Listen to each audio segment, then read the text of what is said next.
네, 오늘은 9월 30일입니다. 월요일입니다. 새벽 예배 나오신 우리 성도님들을 환영합니다. 말씀 나누기 전에 공동기도 제목으로 기도하시겠습니다. 배옥준 집사의 뇌졸중을 치료해 주십시오.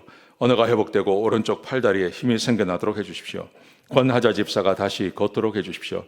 이승학 성도의 뇌종양 치료가 잘 되게 해 주십시오. 권현민 형제를 치료해 주십시오. 김에브람 형제가 신장 이식을 속히 받도록 해주십시오. 김시희 집사가 걷도록 해주십시오. 오스조 선교사의 건강을 회복시켜 주십시오. 예수님의 이름으로 기도합니다. 아멘. 아멘. 오늘 본문의 말씀은 느헤미야 13장 23절에서 31절까지 말씀입니다.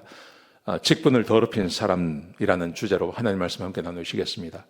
하나님께서 우리에게 주신 직분이 있습니다. 목사도 있고, 선교사도 있고, 전도사도 있고, 안수집사도 있고, 또 집사도 있고, 여러 가지 교회 안에 직분이 있죠. 여러분, 그런데 교회의 직분이라는 것은 이게 강제력이 없는 것입니다.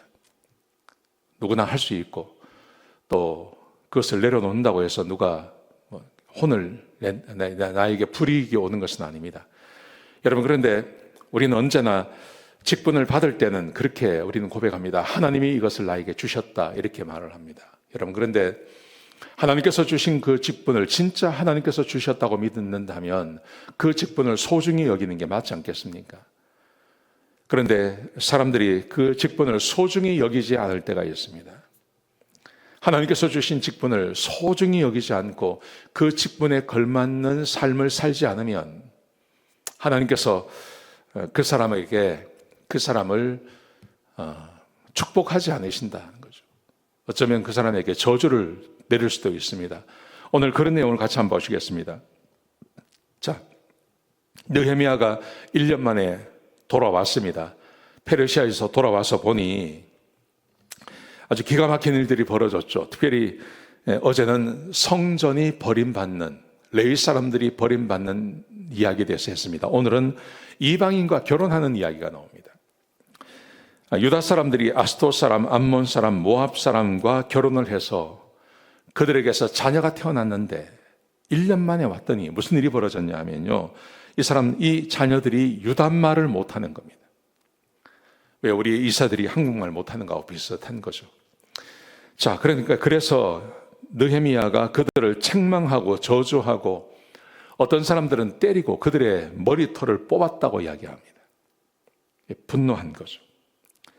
분노하고 염려해서 이렇게 했습니다. 그러면서 왜 그렇게 했는지를 설명합니다. 그 말씀이 26절과 27절에 기록되어 있습니다. 이렇게 설명합니다. 옛날에 우리 조상 솔로몬을 생각해보라. 솔로몬이 하나님께 얼마나 복을 받은 사람이었는가. 그런데 이 솔로몬이 이방 여인들과 결혼하지 않았느냐. 그래서 그 이방 여인들이 솔로몬에게 범죄하고 죄를 짓게 해서 솔로몬이 그 귀한 직분을 벌써 버려버리고 하나님께 범죄하는 사람이 되었다, 이렇게 설명하는 겁니다. 이방 여인과 결혼하는 것이 왜 문제냐 하면 그 이방 여인과 결혼하면 이방 여인들이 이방의 신을 가지고 들어오는 거예요. 오늘 본문에서 자식들에게 유대말을 가르치지 않았다는 것은 그 여인들, 암몬이나 모압이나 아스돗이나 이런 사람들이 자기의 문화를 가르쳤다는 것입니다. 자기의 문화를 가르쳤다는 말은 자기의 가들이 섬기는 그 신을 가르쳤다는 말입니다.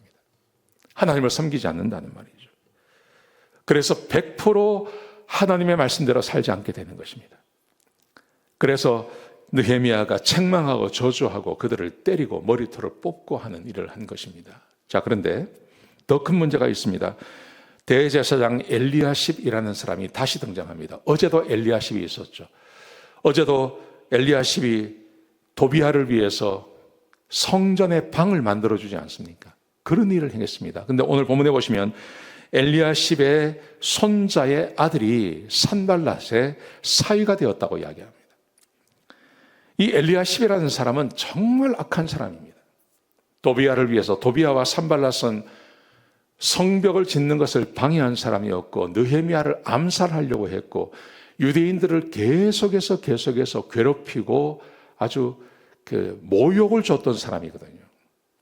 그런데도 이 대제사장 엘리야십은 자기의 개인적인 권세와 이런 것을 위해서 산발랏과 도비앗과 관계를 맺고 살아가는 겁니다. 하나님을 믿는 사람이 아니죠. 이 사람은 사람을 믿는 사람이죠.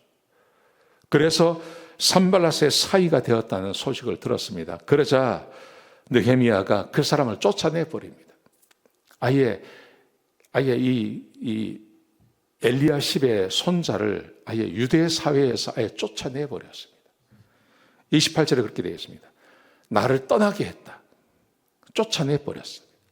그런 일을 했습니다. 자, 그리고 느헤미야가 29절에서 31절까지 기도를 합니다. 근데 이 기도가 두 가지를 놓고 기도합니다. 첫 번째, 엘리야십을 위해서 기도합니다. 이렇게 기도합니다.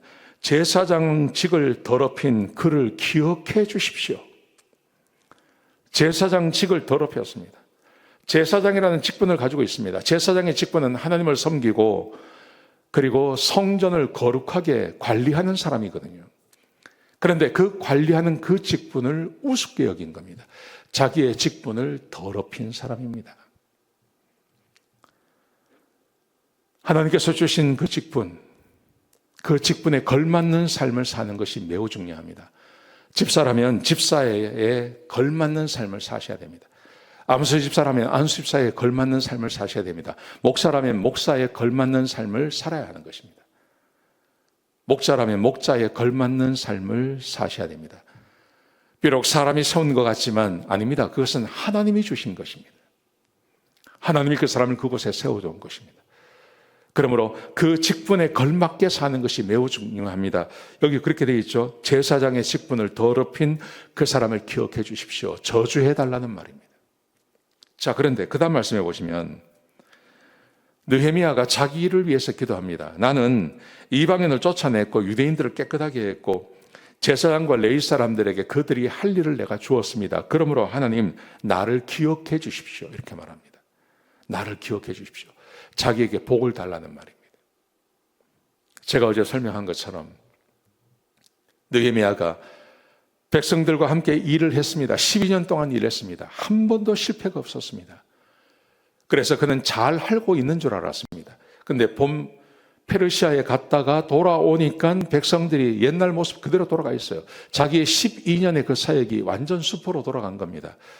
그래서 사람에게 더 이상 희망을 걸지 않습니다. 그래서 그는 하나님께 소망을 겁니다. 그래서 하나님, 날 좀 복 주십시오. 사람이 아니라 하나님께 복을 달라고 그는 기억하고 있는 겁니다. 자기의 직분을 기억하고 있는 겁니다. 자기의 직분을 잃어버리지 않는 겁니다. 자기의 직분을 기억하면서 하나님, 이 직분대로 내가 살게 싸우니 하나님 나를 좀 기억해 주십시오. 그렇게 하나님께 간구하고 기도하고 있는 것이죠. 여러분, 직분을 더럽히지 마십시오. 여러분에게 무슨 직분이 주어졌든지 그 직분을 감사함으로 받으시고 최선을 다해서 하나님께 구하시고 기도하시기 바랍니다. 그리고 그 직분에 맞는 삶을 사십시오. 그러면 하나님께서 반드시 복 주십니다. 느헤미야에게 얼마나 많은 복을 주셨습니까? 그런데 이 엘리야십 이 사람에게 복을 주셨을까요? 복을 주지 않으셨을 것입니다. 그의 아들이 쫓김을 당하고 그런 일을 당하지 않습니까? 하나님께서 맡기신 그 직분에 맞게 하루하루를 살아가시는 그런 귀한 우리 성도님들 되시기를 주의 이름으로 축복합니다. 기도하시겠습니다. 아버지 하나님, 감사합니다. 주의 말씀을 따라 살게 하시고 주께서 맡기신 그 사명, 그 직분을 귀히 여기고 직분에 합당한 삶을 사는 우리 성도님들이 다 되게 하여 주옵소서. 주님 감사합니다. 예수님의 귀하신 이름으로 간절히 기도드렸습니다. 아멘.